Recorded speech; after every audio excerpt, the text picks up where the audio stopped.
Let me see. I'm just looking at my notes here. Oh yeah, the idolatry of personal and political convictions. Can we start there? Because it feels like the whole thing's about idolatry, and I agree. I mean, it was Calvin who said the human heart is a factory of idols. You kill one, you produce another. I think that's true. But I think this personal and political convictions, what do you mean by the idolatry of those two things?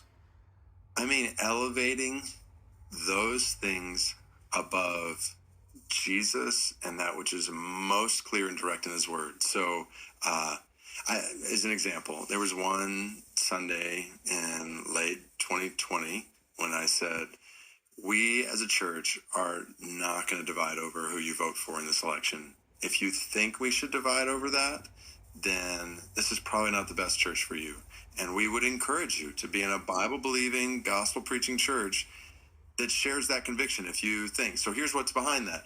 And this is when I dive into the first chapter of the book is like, okay, I've got three buckets in my mind. The first bucket being the gospel, that which is clear and direct in God's word that all Christians, followers of Jesus, hold on to.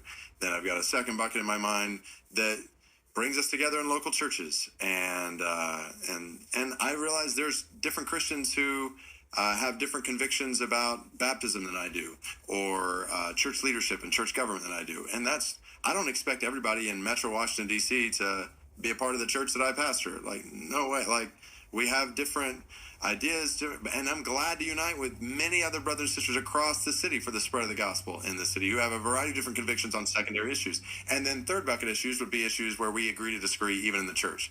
And so we said, we're putting how you vote in an election, in a presidential election, in the third bucket.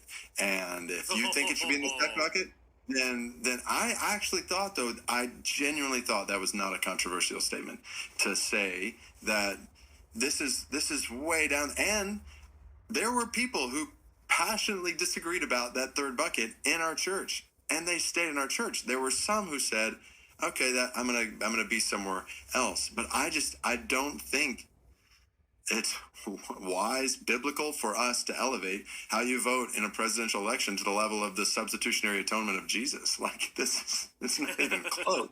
So I want Jesus to be supreme in the church more than I want anybody to be president.